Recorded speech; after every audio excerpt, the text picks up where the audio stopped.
ഈശോയിലേറ്റസ്റ്റ് എന്ന് പറഞ്ഞവരെ ഇന്നത്തെ സുവിശേഷത്തിൽ യേശു നമ്മളോട് പറയുകയാണ്, കർത്താവെ കർത്താവെ എന്ന് എന്നെ വിളിച്ചപേക്ഷിക്കുന്നവനല്ല, മറിച്ച് എൻ്റെ സ്വർഗസ്ഥനായ പിതാവിന്റെ ഇഷ്ടം നിറവേറ്റുന്നവനാരോ അവനാണ് സ്വർഗരാജ്യത്തിൽ പ്രവേശിക്കുക എന്ന് പറയുകയാണ്. എന്ന് പറഞ്ഞാൽ ഈശോ പറയുന്നു, മരണത്തിന് ശേഷം നിങ്ങൾ സ്വർഗത്തിന്റെ കവാടത്തെങ്കിൽ വരുമ്പോൾ ഒരു പക്ഷേ സ്വർഗത്തിന്റെ വാതിലുകൾ നിങ്ങൾക്കെതിരെ അടയ്ക്കപ്പെടാം. ആ സമയത്ത് നിങ്ങൾ പുറത്തു നിന്ന് കർത്താവ് ഞങ്ങൾക്ക് തുറന്നു തരണമേ എന്ന് അപേക്ഷിക്കും. പക്ഷേ ഞാൻ പറയും, അനീതി പ്രവർത്തിക്കുന്നവരെ നിങ്ങൾ എന്നിൽ നിന്നും അകന്നു പോകുകയും എന്ന് പറയും. നമ്മളൊന്ന് ആലോചിച്ച് നോക്കിയേ, അതായത് ഈശോയുടെ നാമത്തിൽ ഒരുപാട് അത്ഭുതങ്ങൾ പ്രവർത്തിക്കുകയും ഈശോയുടെ നാമത്തിൽ പ്രസംഗിക്കുകയും ഈശോയുടെ പേരിൽ ഒരുപാട് പ്രാർത്ഥിക്കുകയും ചെയ്ത ആളുകൾ എന്തുകൊണ്ടാണ് തിരസ്കൃതരായത്? അവിടെ കൃത്യമായിട്ട് ഈശോ പറയുകയാണ്, അനീതി പ്രവർത്തിക്കുന്ന നിങ്ങൾ എന്നിൽ നിന്നും അകന്നു പോകുകയും എന്ന് പറയുകയാണ്.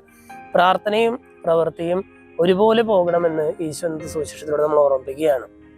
നന്നായി പ്രാർത്ഥിക്കുന്ന ഒരാള് നന്നായിട്ട് നീതിയോടെ പ്രവർത്തിക്കുന്നില്ലെങ്കിൽ അവൻ ദൈവസന്നിധിയിൽ തിരസ്കൃതനാകുമെന്ന് ഈശോ കൃത്യമായിട്ട് നമ്മൾ ഓർമ്മിപ്പിക്കുകയാണ്. സ്വയമുള്ളവർ ഇന്നത്തെ സുവിശേഷ ഭാഗമായി ചെയ്യുമ്പോൾ ദൈവത്തിന്റെ വചനങ്ങൾ കേട്ട് ദൈവം ആഗ്രഹിക്കുന്ന രീതിയിൽ ജീവിക്കാനുള്ള ഒരു കൃപയ്ക്കായിട്ട് നമുക്ക് പ്രത്യേകം പ്രാർത്ഥിക്കാം.